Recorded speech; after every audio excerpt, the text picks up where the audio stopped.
Além da Vida, um encontro semanal com a doutrina dos espíritos, codificada pelo ilustre pensador francês Allan Kardec. Um momento de meditação, um momento de reflexão, um momento de luz. Além da Vida, uma mensagem de esperança para um novo amanhecer. Todos os domingos, às 8h30 da manhã, aqui, na Rádio Londrina.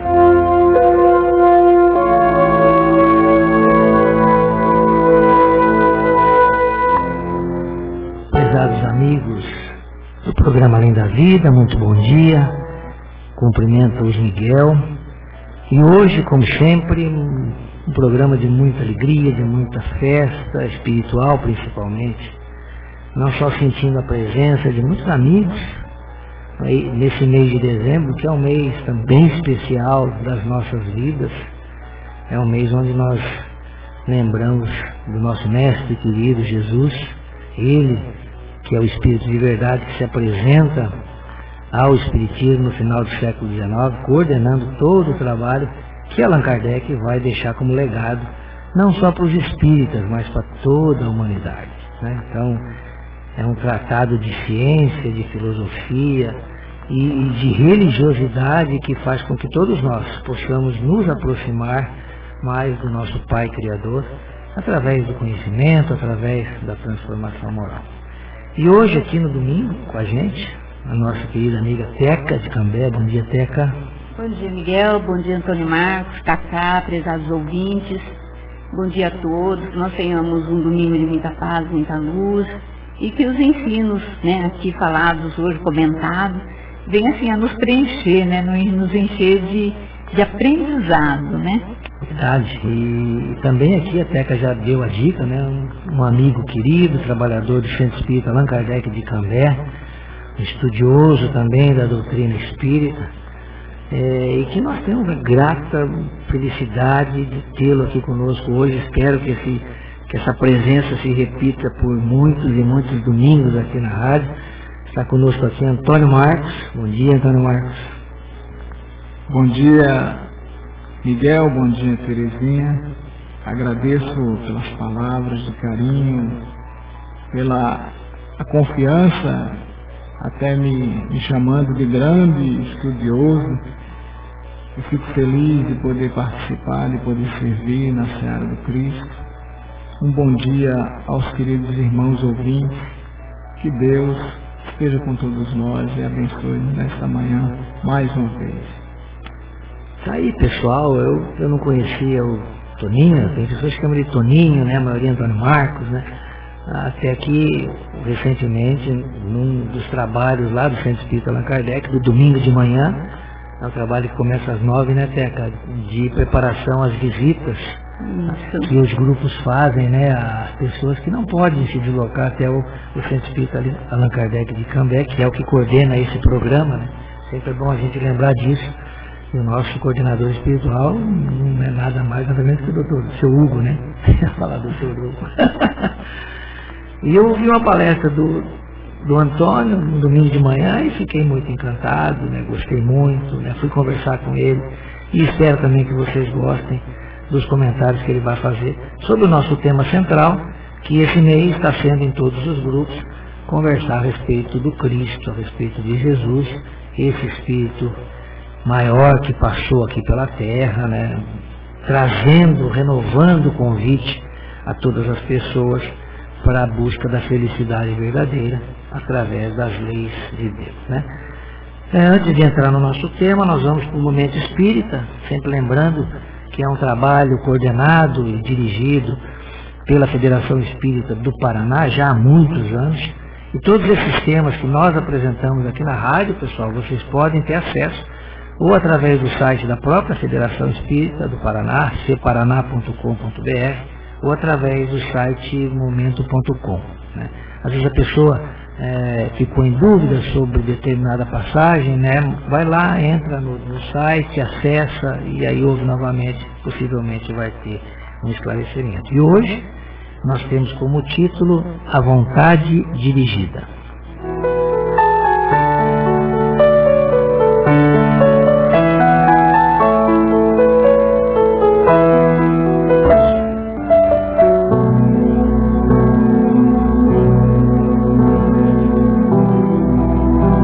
psiquiatra recebeu em seu consultório um paciente com depressão profunda.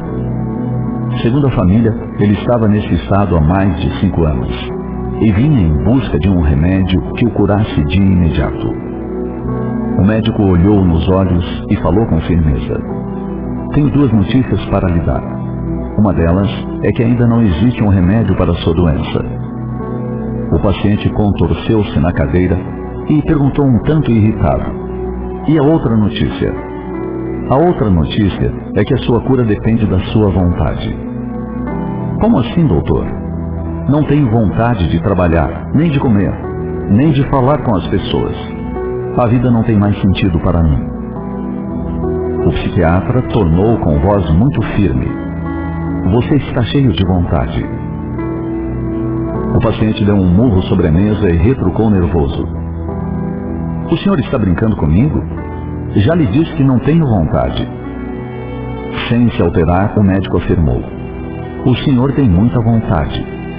Tem vontade de não trabalhar, de não comer, de dormir, de não falar com ninguém e de se isolar do mundo. Mas a vida não tem sentido para mim, tornou a dizer o paciente.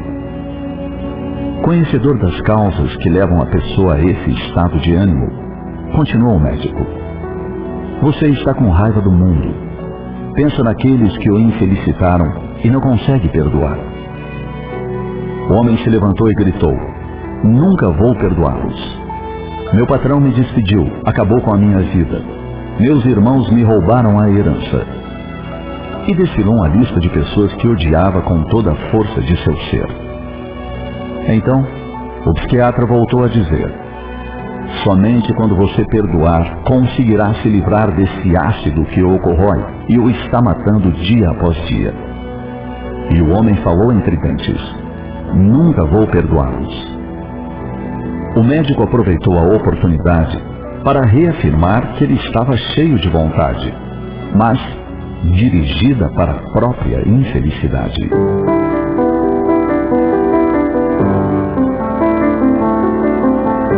Meditemos sobre a direção que estamos dando à nossa vontade. Se dizemos que não sentimos vontade de viver, podemos afirmar que, na verdade, estamos com vontade de não viver. Estamos com vontade de fugir do mundo, com vontade de dormir, de ficar num quarto fechado, com vontade de morrer. Mas a vontade está ativa. Somente está sendo dirigida para onde nossa razão desejar. Lembremos de que a vontade é uma força neutra que existe em nós e que é direcionada automaticamente para o objeto de nossa escolha. Se escolhemos não perdoar e manter o desejo de vingança, podemos, mediante nova escolha, redirecionar a força da nossa vontade para a indulgência, para o perdão. O que geralmente acontece é que optamos por não perdoar. Pensando dessa forma, estarmos punindo quem nos ofendeu. Outras vezes, não perdoamos querendo chamar a atenção para nosso papel de vítima. Essa autopiedade extremamente perigosa pode nos levar a situações de maior infelicidade. Por todas essas razões, vale a pena direcionar nossa vontade para o bem e com o desejo sincero de construir a nossa felicidade, sem desejar tornar infelizes aqueles que nos infelicitam. Pensemos nisso, mas pensemos agora.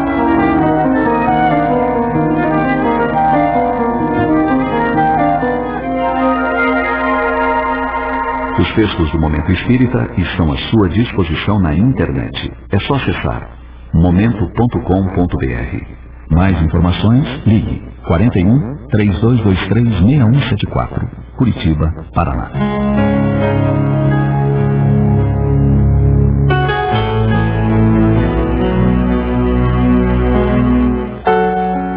Tá aí, pessoal, a nossa mensagem de abertura, sempre muito enriquecedora, muito instrutiva, né? Falando hoje de um tema muito delicado, que é o perdão. Quem de nós não errou, né? Espíritos ainda na caminhada, com muitos vícios e imperfeições, E é interessante, né, Teca, que a raiva que ele tinha do mundo, na verdade, era uma revolta contra Deus, né? Falta de fé, de crença, né? Então é interessante isso, né? O que o texto nos coloca, né? A vontade são como os fluidos, que Kardec vai estudar muito bem na Gênesis, no capítulo 14, que a gente recomenda sempre para quem, principalmente para quem trabalha com passe, né? Para saber como é que é isso, né? Desses fluidos que nos envolvem a todos, né? Que é a nossa atmosfera espiritual. Esses fluidos são neutros, né? Como a vontade. Nós é que vamos dar qualidade a esses fluidos através dos nossos pensamentos, dos nossos sentimentos, né? Jesus, que é o nosso guia, e o texto fala muito disso, né, Teca? Nós precisamos de guia, né? De roteiros para poder ir no caminho certo ainda, porque a gente ainda está fazendo escolhas equivocadas, todos nós, né? Então, fica aí a mensagem belíssima, né, para isso, né, no mês que nós falamos do Cristo, né? Nossa, verdade. Gente, eu estava ouvindo a explicação e ele falando, e eu estava aqui pensando. Muitas vezes a gente nem coloca, não presta muita atenção, né, nessas coisas da vontade dirigida, né? Porque a gente vê assim que, na verdade, não é a falta da vontade, eu acho que é a falta da motivação, do objetivo, né? Como o Miguel disse, né, que muitas vezes falta um roteiro, né? E aí a pessoa vai acabar ficando assim desmotivada e fica entre essa revolta, essa falta de vontade de viver, vontade de às vezes participar da vida lá fora, e acaba ficando reclusa. Então, assim, eu sempre costumo dizer assim que a gente jamais deve perder a esperança, porque a partir do momento que você perde a esperança, você perde essa vontade, você perde a sua motivação, você perde tudo, não é, Miguel? É verdade. Olha que palavrinha bonita para juntar com o perdão, né, Antônio? Esperança, né? Que dá um fortalecimento para a gente, entendendo que Deus nunca vai dar uma prova ou uma dificuldade maior que a gente possa suportar. Ele, como Pai, né, amoroso, bom, né? Esperança é o mês do Natal, o mês de dezembro, renova as nossas esperanças. Somos seres cheios de vontade. Precisamos ter alegria do Evangelho em nosso coração, em nossas vidas, e termos boa vontade para viver e buscarmos sempre servir melhor aonde estivermos, principalmente na nossa família, com aqueles que nos amam. E é uma fala do Cristo, né, você lembra? Paz na terra aos homens de boa vontade. Olha que texto muito interessante para a gente refletir sobre ele, né? Então, nós vivemos num mundo muito difícil, pessoal, né? Escolhemos as nossas provas, mas é isso, né? Para a gente ter paz, muitas vezes não é fácil, não. Mas tá aí, o nosso Momento Espírita, fica aí, então, a dica de quem quiser ouvi-lo, os sites recomendados no programa. E o tema hoje na Teca é Jesus, né? Jesus. Então vamos lá. Que tema, né? A gente fala assim, é Jesus, e parece assim uma coisa assim fácil, né? E a gente vê assim que não é um tema muito difícil, porque agora que a gente estava estudando domingo passado, e esse domingo falando de Jesus e procurando, né, sobre Jesus, aí a gente vê assim o quão difícil é a gente falar de Jesus, porque, gente, na categoria do Espírito, ele está lá, Espírito puro, né? E enquanto aqui encarnado, ele nos deixou tanto exemplo, tantas lições, tantos ensinamentos, que fica difícil até você falar de um ou de um, e fica difícil. E eu sei que eu estava procurando esse assunto e alguma coisa de Jesus para a gente falar hoje, e eu escolhi, procurando no livro assim, chama Jesus, o Filho do Homem. Ele é de Gibran Khalil, ou Khalil Gibran, como as pessoas preferem, né, ou conhecem. E aí eu vi um texto bastante interessante, e que esse texto fala assim que é de Davi, um dos seus seguidores, né? Não é um discípulo, nada, é um discípulo anônimo, né? E aí ele comenta assim, ó: não compreendi o significado de seus discursos, de suas parábolas, até que ele nos deixou. Não compreendi até que suas palavras tomaram formas vivas ante meus olhos e se modelaram em corpos que caminham na procissão do meu dia. Deixe-me lhe contar isso. E agora ele começa a contar um acontecimento, né? Ele diz assim, olha, numa noite em que eu estava sentado em minha casa, meditando e recordando suas palavras e seus feitos para registrá-los num livro, 3 ladrões entraram em minha casa. E embora soubesse que eles vieram me despojar dos meus bens, estava por demais interessado no que fazia para enfrentá-los com uma espada, ou mesmo perguntar-lhes, o que estão fazendo aqui? Continuei escrevendo minhas recordações do mestre, e quando os ladrões se foram, lembrei-me de sua palavra. Quem procura tomar o meu manto, deixa-o tomar o outro manto também. E compreendi, enquanto registrava suas palavras, nenhum homem conseguirá interromper-me, mesmo que fosse carregar todos os meus haveres. Pois, embora eu cuide de defender meus bens e também minha pessoa, sei onde está meu tesouro maior. Olha que coisa mais linda. E aí, então, eu procurei no Evangelho, né, segundo o Espiritismo e nos ensinamentos de Jesus, em Mateus 6:21, ele diz assim, porque onde estiver o seu coração, aí estará também, onde estará o seu tesouro, aí estará também o seu coração.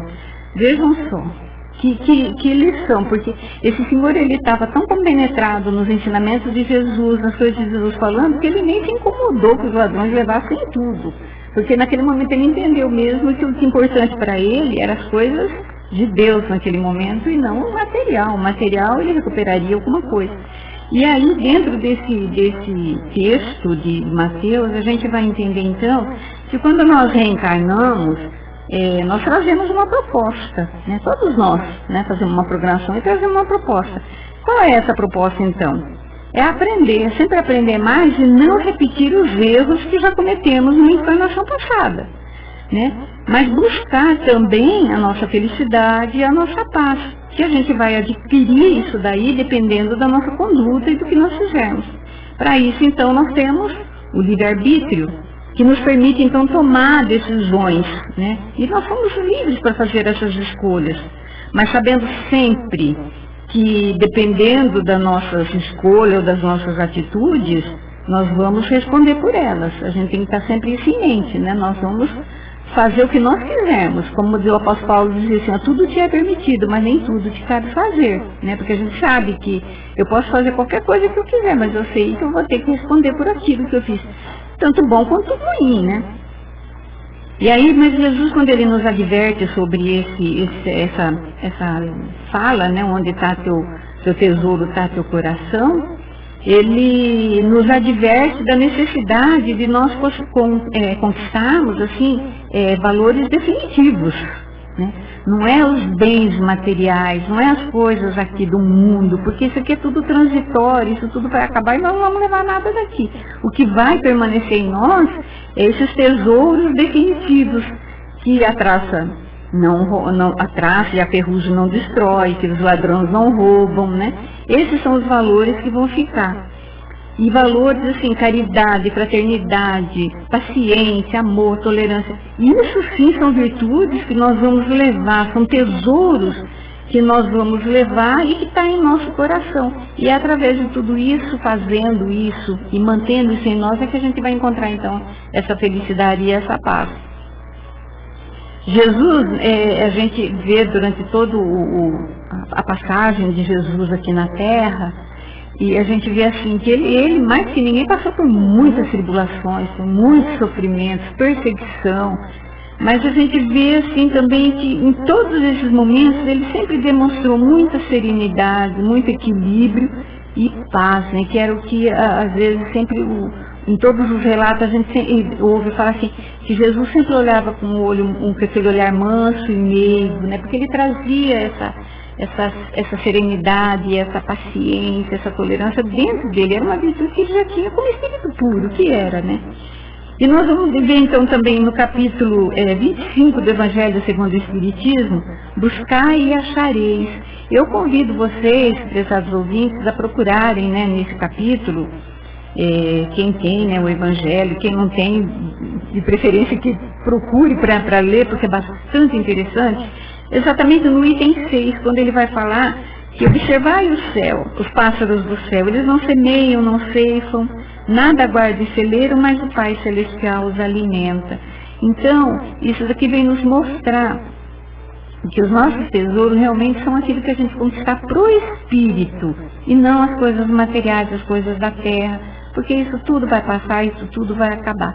E Jesus, gente, se a gente for falar e continuar falando aqui, nós vamos estender aqui, não sei nem quanto tempo e nem sei quantos mais programas para a gente falar de cada ensino que Jesus nos deixou, que Jesus nos trouxe, os exemplos que ficaram, e que tão difícil é a gente seguir esses exemplos, né? Não é, Miguel? Verdade, Teca, aí você falava, eu lembrei agora aqui dentro das anotações, né? O Cristo sabia, né? Ele como Espírito puro, quando encarnou na Terra, o que passaria, né? O planeta. Imagina naquela época, né? Eu para mim tenho, né? Cá para mim, eu não está em Kardec, mas a gente sempre tira as conclusões, né, Antônio? Que a vinda do Cristo caracterizou uma mudança de fase da Terra. Para mim, eu acho que o planeta Terra deixou de ser um mundo primitivo para ser um planeta de provas e expiação. Na minha concepção, no meu entendimento que eu faço, né, da presença de Jesus aqui naquela época, né? E o que vem da fala da Teca ali para mim é que se fazem isso, né, ou se o mundo faz isso com o ramo verde, quem que era o ramo verde, né? O Cristo, né? Que dava frutos, dava sombra, que será do ramo seco, né, Antônio? Essa é a frase completa, né? Um alerta para todos nós, para fazermos a nossa vida ser inspirada ou ser espelhada no Cristo, né? Na atitude dele, né? Com toda a dificuldade, ele que não merecia nada disso, né? Que era um espírito elevado, e sofreu tudo isso da melhor maneira possível, né? Com resignação, porque ele tinha já incorporado as virtudes, né, Antônio? Isso, Jesus é um espírito perfeito, e quando decidiu vir à Terra para nos ensinar o amor, a dificuldade para esse espírito chegar até nós deve ter sido muito grandiosa. Um espírito de alta envergadura que veio viver intensamente esse amor e nos ensinar nas suas atitudes. E esse mês que nos traz a renovação das esperanças, a sabedoria da vida situou o Natal de Jesus frente do Ano Novo, porque todos nós fazemos promessas de mudanças, de comportamento, coisas nossas particulares. Chega no final do ano, nós fazemos as renovações de voto. E veja como o Natal, ele vem antes, o Natal de Jesus vem antes, para nos trazer essa alegria do Evangelho, para nos fortalecer, nos deixar confiantes, renovados, porque de nada vai adiantar fazer promessas de mudança se não trouxermos as mudanças em nossas almas, em nossos corações, em nossas mentes, em nossos comportamentos, se essas mudanças não vierem dentro dos ensinamentos de Jesus. Porque Ele mesmo diz: eu sou o caminho, a verdade e a vida. Ninguém vai ao Pai senão por mim. E nós necessitamos dessa estrela de Belém, dessa luz que vem para nós, porque assim é a vida. Quando falamos de Natal, é o renascimento, e que Jesus renasça todos os dias em nossas vidas, porque quando nós renascemos, quando nós, como espíritos imortais, temos a oportunidade da reencarnação, de voltar, de nascer de novo, desde o momento do corte, do cordão umbilical, em que entramos de novo na carne e estamos aqui para experimentar a vida, para projetar essa luz que somos nós também, porque foi Jesus que disse: Não só ele disse que era luz, mas ele disse, vós sois luzes, e que essa luz que há em nós, que seja uma vela, uma pequena vela, mas que possa iluminar não só o nosso caminho, mas iluminar os caminhos daqueles que estão conosco, que estão nessa jornada, que estão experimentando conosco, vivenciando tudo isso, tendo essa oportunidade de estar aqui, de ser melhor, de prosseguir, porque todos nós somos necessitados desse Evangelho, necessitados do Cristo. Necessitamos o Mestre, o exemplo, o modelo, o guia da humanidade, como disse Kardec no Livro dos Espíritos, na questão 625. Os Espíritos nos trouxeram Jesus como esse modelo, não um simples modelo, mas a perfeição de modelo, para que não tenhamos erro, para que tenhamos experiências melhores. E o desejo em nós de mudar, de ser melhor, possa ser renovado nesse instante de Natal. E que sejamos nós, todos nós, pessoas melhores, todos os dias, quando o dia nasce, nós tenhamos essa vontade no nosso coração de ser melhor, onde estivermos, principalmente na nossa casa, no nosso lar, mas nos ambientes profissionais, nos nossos ambientes de trabalho, nos nossos ambientes onde passarmos pelas ruas, a convivência com os irmãos, em todos os lugares. Busquemos o exemplo máximo do Cristo para essa vivência nova, para que tenhamos sempre a alegria do Evangelho em nossos corações, renovando em nós as nossas responsabilidades, para que todos nós façamos um mundo melhor, já que esperamos a regeneração do planeta. Não haverá uma regeneração se não houver uma regeneração íntima, interior, em cada um de nós. Esse desejo, essa boa vontade de ser melhor, de servir e de poder estarmos juntos. Se Jesus não nascer e crescer na manjedoura da nossa alma, em vão os anos novos se abrirão, iluminados para nós. Tenhamos sempre isso conosco, que Jesus nasça na manjedoura do nosso coração, sempre, todos os dias de nossas vidas. É isso aí, meus queridos irmãos.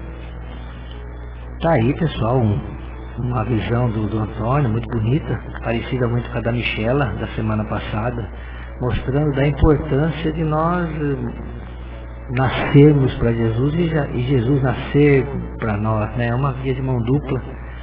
Os espíritos superiores, a gente sabe que eles nunca vão forçar nenhuma situação que vá contra o que a Teca disse, o nosso livre-arbítrio, né? A nossa decisão, o nosso desejo. Então tá aí, mais uma reflexão muito bonita, né, Antônio? Fala de reencarnação, de oportunidades, necessitados sim, espíritos imperfeitos, mas nunca esquecer que sempre somos filhos de Deus, né? Somos filhos do Criador, do seu amor, né? E eu gostei muito, Antônio, de nós sermos exemplos vivos do amor maior. E aí ser na autenticidade, né? na verdadeira, como Jesus era, verdadeiro. Sim, sim, não, não. Né? A palavra do Cristo sempre é essa, a palavra espírita é essa também, mostrando que somos e como devemos ser. E transformação moral, pessoal, é o trabalho de dentro para fora de cada um para construir, primeiro em nós, um mundo de regeneração, depois fora. Eu trouxe para vocês aqui uma pequena reflexão, né? Me chamou a atenção nos estudos do Cristo, né, que ele desde tenra idade, quando encarnado aqui na Terra, ele já sentia toda essa missão dele. Tanto que há uma mensagem, e aqui eu recomendo, aproveito para recomendar a Kardecpédia, que é um aplicativo gratuito, onde nós encontramos toda a obra de Kardec. E quando nós falamos Kardec, pessoal, nós estamos falando de Jesus. Porque Jesus, como Espírito de verdade, foi o coordenador espiritual dessa obra, né, dessa doutrina, era o mentor de Allan Kardec, se apresentava na sociedade, se apresentava nas reuniões familiares com Kardec. O próprio Kardec diz que era um espírito no começo que raramente se apresentava, mas depois ele foi intensificando a sua participação. E ali, na Revista Espírita de junho de 62, Kardec coloca esse título num artigo, Menino Jesus entre os doutores, analisando uma pintura, um quadro de Ingres. E olha que interessante que eu trago para vocês. O texto começa assim, a senhora Dozon, nossa colega da sociedade, trabalhava com Kardec na Sociedade Parisiense de Estudos Espíritas, recebeu em casa, em 9 de abril de 62, a seguinte comunicação espontânea. Olha, daria só nessa frase aqui, Antônio, para a gente ficar conversando a respeito de comunicação espontânea, reunião familiar, mas enfim, não é o objetivo. Olha só o que ela recebeu. O menino Jesus, encontrado por seus pais pregando no templo, entre os doutores. São Lucas, Natividade. Este é o assunto de um quadro inspirado a um dos nossos maiores artistas. Nessa obra do homem se mostra mais que o gênio. Aí se vê brilhar essa luz que Deus dá às almas para esclarecê-las e conduzi-las às regiões celestes. O texto começa assim.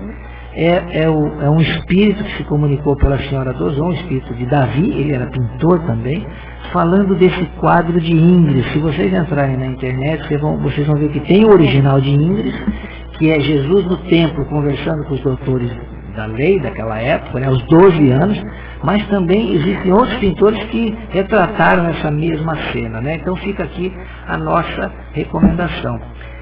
E Kardec fala em determinado momento ali que nem a senhora Dozon, nem o seu marido haviam ouvido falar desse quadro. Interessante isso, como é a mediunidade, como é o médium, ele muitas vezes não tem noção do assunto.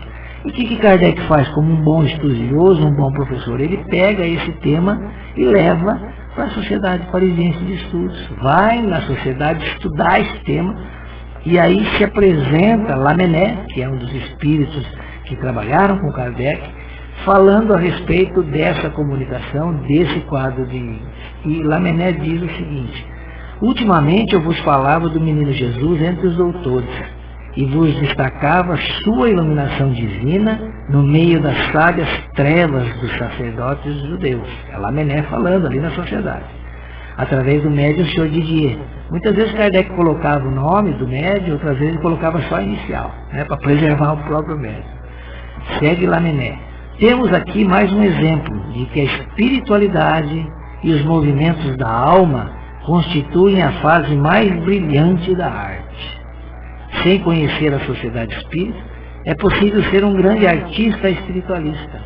Ingres nos mostra em sua nova obra o estudo divino do artista, mas também a sua mais pura e mais ideal inspiração.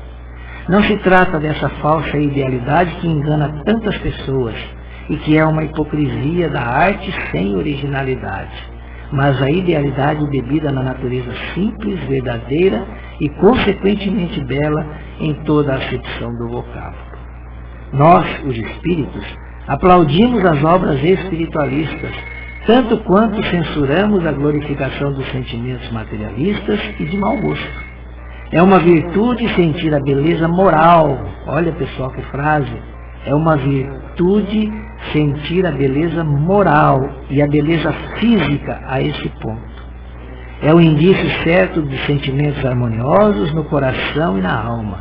Quando o sentimento do belo se desenvolve a esse ponto, é raro que o sentimento moral também não se desenvolva. E Lamennais fecha dizendo assim: é um grande exemplo o desse velho de 80 anos, que numa sociedade corrompida representa a vitória do espiritismo com o gênio sempre moço e sempre puro da fé. Eu trouxe essa mensagem hoje porque mostra que os espíritos vão estar no nosso dia a dia, nas nossas profissões, nas nossas especialidades, aqui na Terra. E aqui mostra um exemplo relacionado à arte, à pintura. E isso vai ser sempre, toda vez que nós nos propusermos a trabalhar no bem, naquilo que a gente gosta, naquilo que a gente sabe que pode ser útil a alguém, nós vamos estar tendo as assistências dos bons espíritos, a começar pelo nosso anjo da guarda, que é um espírito mais elevado, que está, por ordem de Deus, ao nosso lado para nos ajudar. E eu fecho a minha fala, pessoal, trazendo dois parágrafos aqui, nesse final de ano, né, que nós estamos, como o Antônio disse, envolvidos por essa atmosfera fluídica de Jesus, do seu nascimento, né? Lógico que não tem como você desconectar da sua vivência, ele como espírito puro, depois se apresentando no final do século XIX. E eu trouxe aqui 2 trechos que são bem atuais, do livro A Gênese, que é o último livro que Kardec apresenta em 1868, que estuda toda a primeira parte do livro dos Espíritos, né? Antônio, a gente vinha conversando sobre essa parte no carro, de Cambé para cá, é uma parte bastante delicada, difícil de entendimento, que fala das origens, né? Fala de Deus, fala de Espírito e matéria. E eu trouxe aqui, na parte da Gênese que fala de são chegados os tempos, eu trouxe aqui 2 pedacinhos que eu gostaria de deixar como mensagem, né, do nosso grupo do Terceiro Domingo na Teca. E gratidão por essa oportunidade que o Antônio colocou ali, que Deus coloca nas nossas vidas, a oportunidade que nós tivemos de estar em contato com você, amigo ouvinte, durante todo esse ano, que para nós é uma alegria, porque a gente estuda, se preocupa em trazer a você uma mensagem de consolo.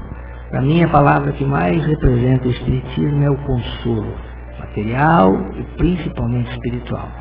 E você, ouvindo, nos tem auxiliado nisso. É um momento muito, muito bonito esse que a Terra está vivendo agora, com toda a dificuldade de pandemia, né, de realinhamento, mas que não falta amparo para todos nós. E os espíritos superiores, coordenados por Jesus, vão dizer o seguinte para nós, ali nesse texto belíssimo da Gênese, intitulado São Chegados os Tempos. Olha o que eles dizem. As grandes partidas coletivas, entretanto, não têm por único fim ativar as saídas. Tem igualmente o de transformar mais rapidamente o espírito da massa, livrando-a das más influências, e o de dar maior ascendente às novas ideias.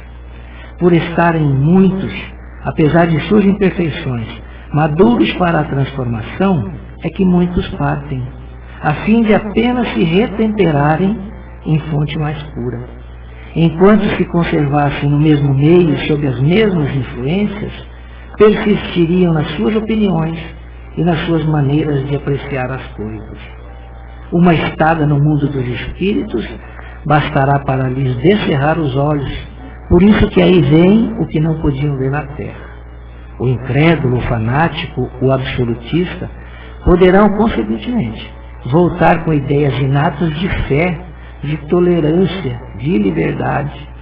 Ao regressarem, acharão mudadas as coisas e experimentarão a influência do novo meio em que houverem nascido. Longe de se oporem às novas ideias, constituir-se-ão seus auxiliares. Olha que belíssimo texto, mostrando disso, né? Muita gente partiu pela pandemia e outras doenças, mas olha, foram se retemperar, né, Antônio? Foram fazer um pouquinho de refazimento ali, já vão voltar. E outro texto, na continuação desse, é o item 33, diz assim, ó, a regeneração da humanidade, portanto, não exige absolutamente a renovação integral dos espíritos. Basta uma modificação em suas disposições morais. Essa modificação se opera em todos quantos lhes estão predispostos, desde que sejam subtraídos à influência perniciosa do mundo. Olha, influência perniciosa do mundo. Assim, nem sempre os que voltam são outros espíritos. São com frequência os mesmos espíritos, mas pensando e sentindo de outra maneira. Quando insulado e individual, esse melhoramento passa despercebido e nenhuma influência ostensiva alcança sobre o mundo. Muito outro é o efeito quando a melhora se produz simultaneamente sobre grandes massas, porque então, conforme as proporções que assuma, numa geração, pode modificar profundamente as ideias de um povo ou de uma raça. Kardec fecha esse raciocínio dizendo assim, é o que quase sempre se nota depois dos grandes choques que dizimam as populações. Os flagelos destruidores apenas destroem corpos, não atingem o espírito. Ativam o movimento do vai e vem entre o mundo corporal e o mundo espiritual, e, por conseguinte, o movimento progressivo dos espíritos encarnados e desencarnados. É de notar-se que em todas as épocas da história, as grandes crises sociais, se seguiu uma era de progresso. Está aí, pessoal, a mensagem que eu gostaria de deixar nesse final de ano. O Antônio falou, época de avaliação, de reprogramação para todos nós, mas sempre tenhamos a convicção de que Deus está no comando.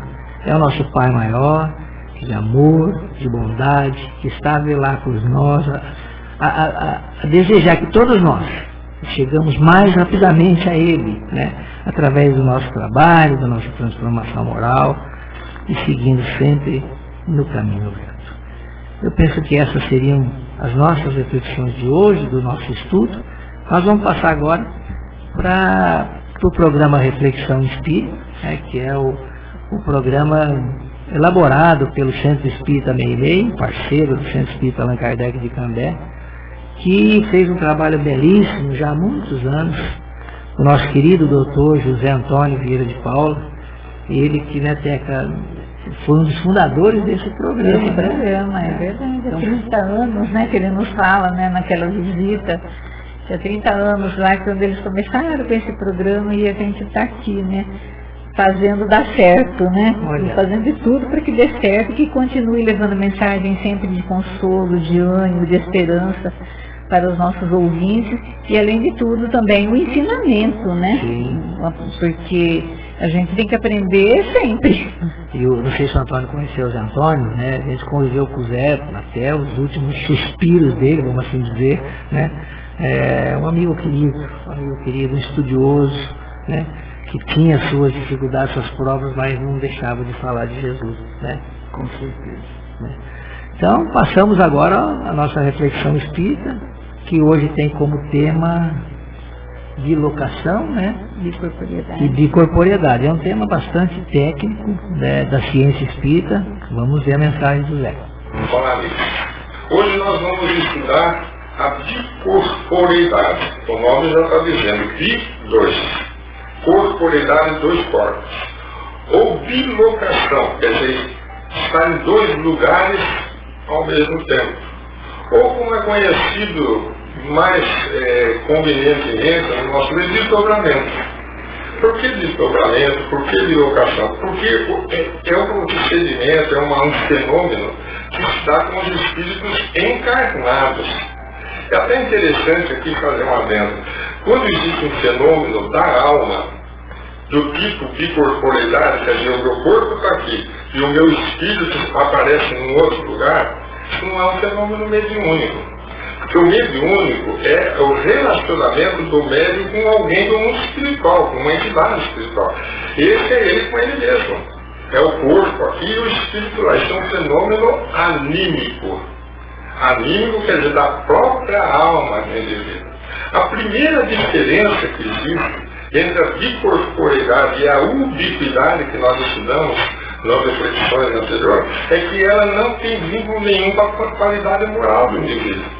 Uma pessoa simples pode ter esse dom, vamos dizer assim, essa aptidão de relaxar seus laços com seu corpo e ser visto. Então nós vamos usar alguns exemplos de pessoas comuns.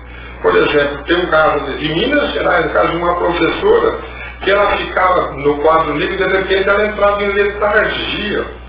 E as pessoas viam ela andando no jardim. Mas sabiam que ela estava ali.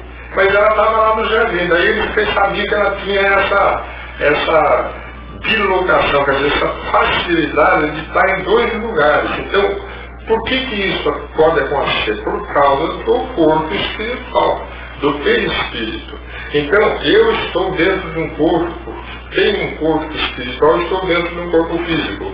Eu sou igual a um espírito desencarnado dentro de um corpo físico. Então eu posso me materializar em outro lugar. É isso que Allan Kardec veio nos explicar através dos ensinos dos espíritos superiores.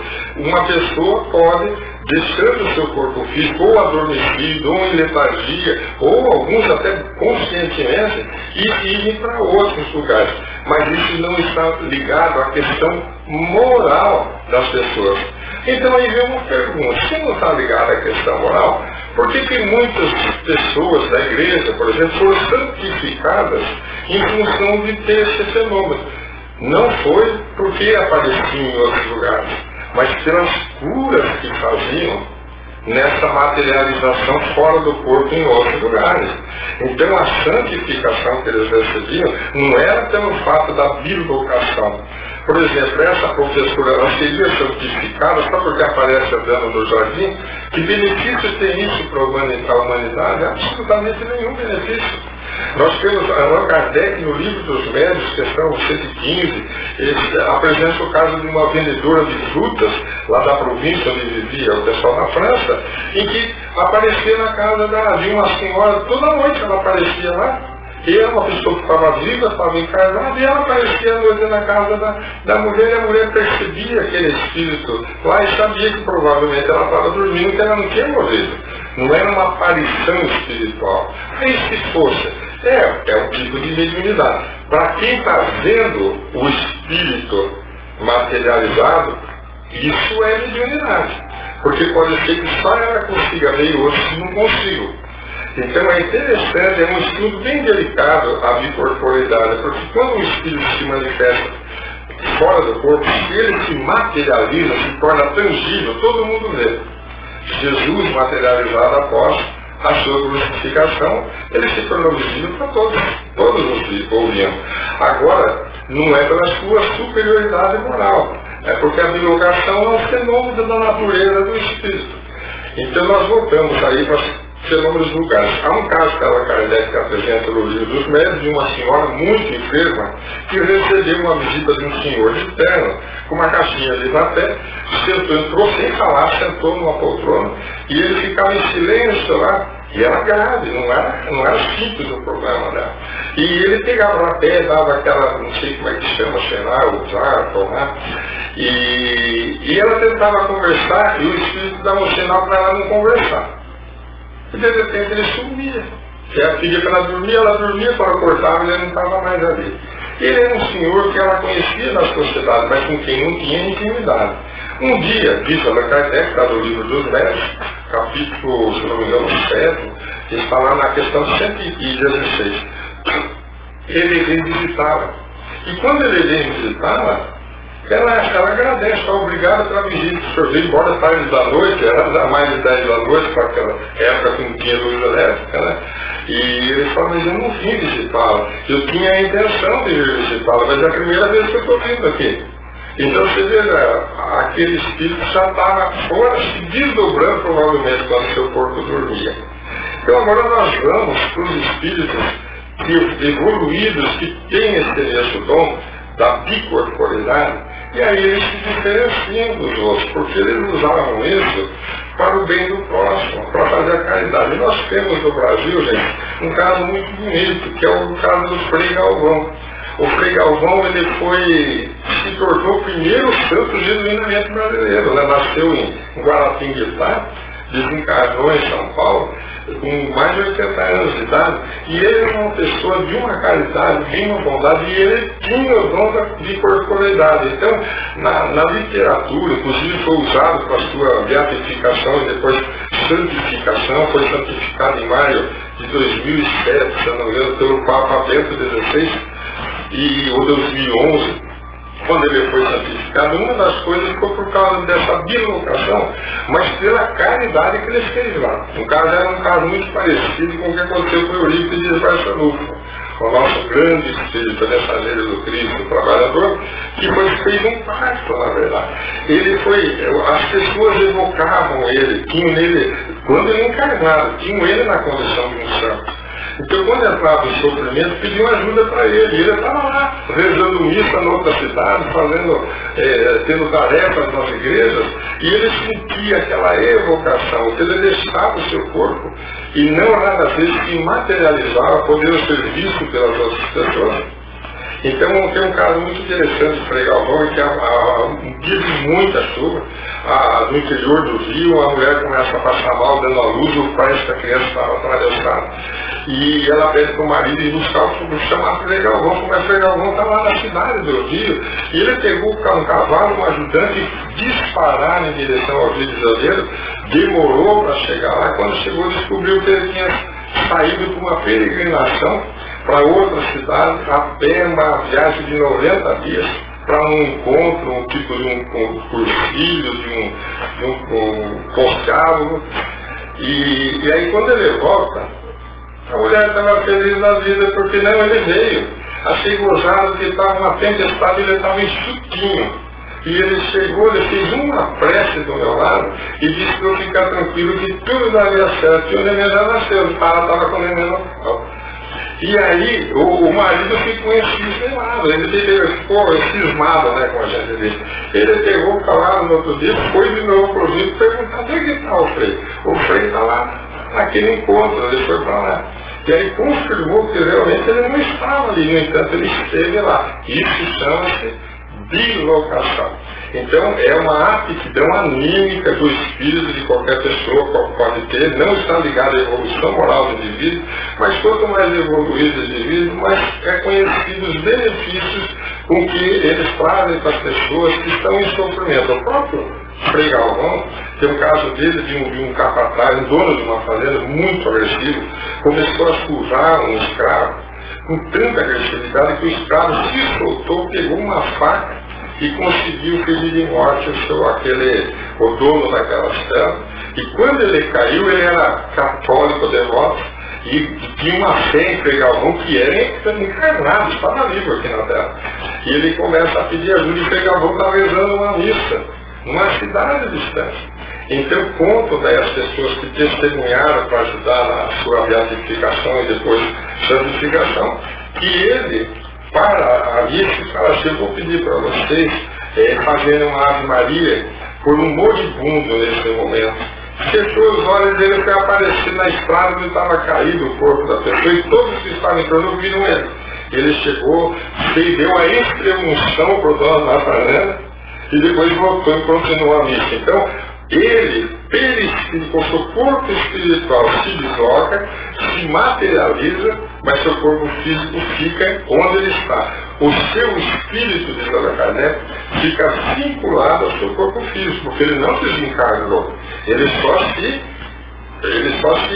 expressou à distância. Então ele está ligado por laços que mantêm vinculados o corpo espiritual ao corpo físico. E é uma característica do nosso Eurípides Barçanufo, que conta essa história que é muito curiosa, em que ele diz assim, que ele dava na aula e acontecia muito com ele.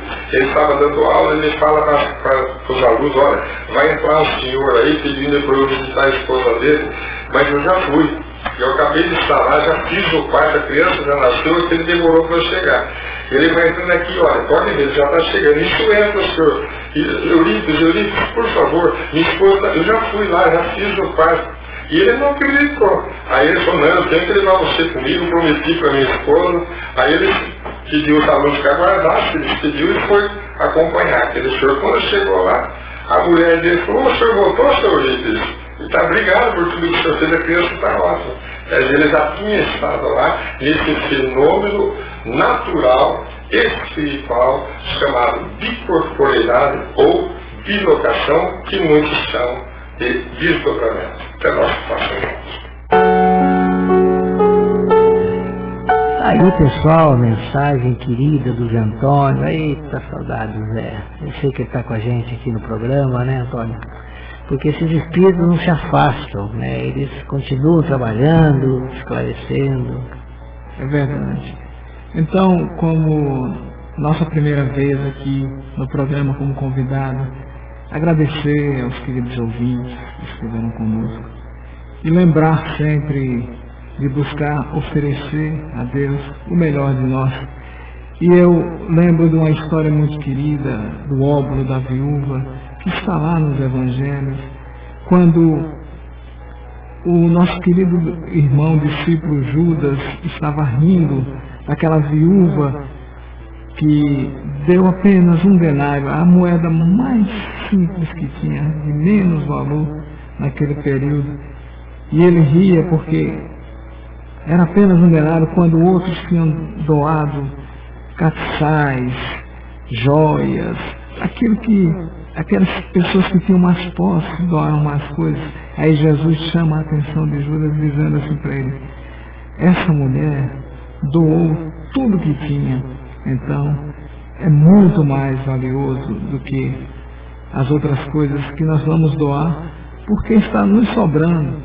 E nesse instante entra outra mulher varrendo o lugar onde estava aquela arca, onde fazia as doações.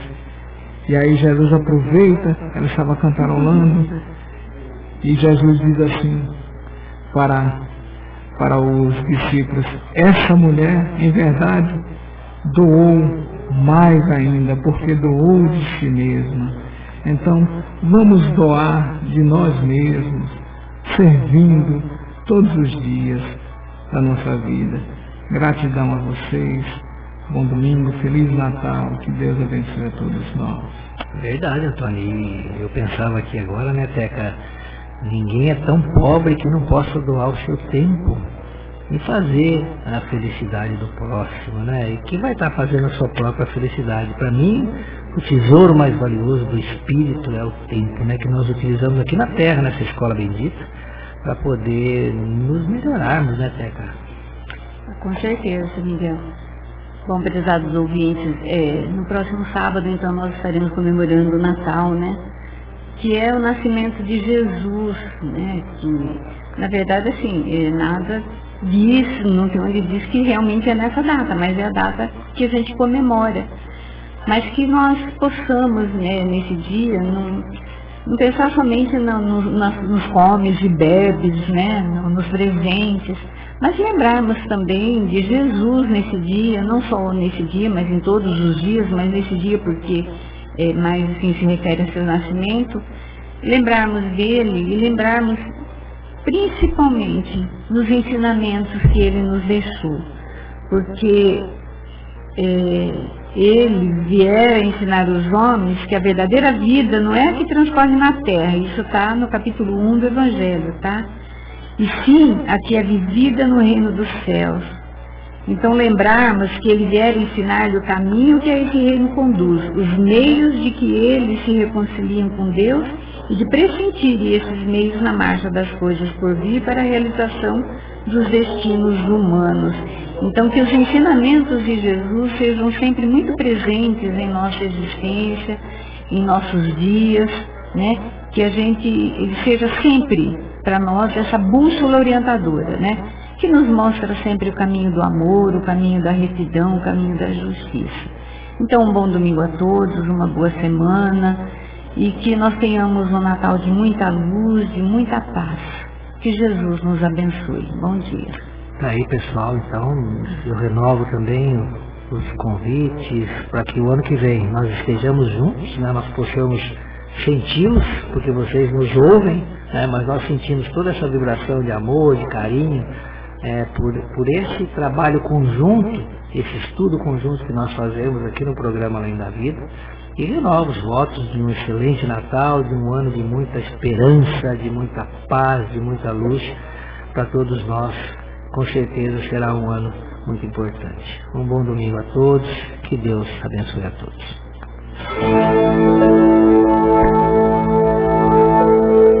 Além da Vida, um encontro semanal com a doutrina dos espíritos, codificada pelo ilustre pensador francês Allan Kardec. Um momento de meditação, um momento de reflexão, um momento de luz.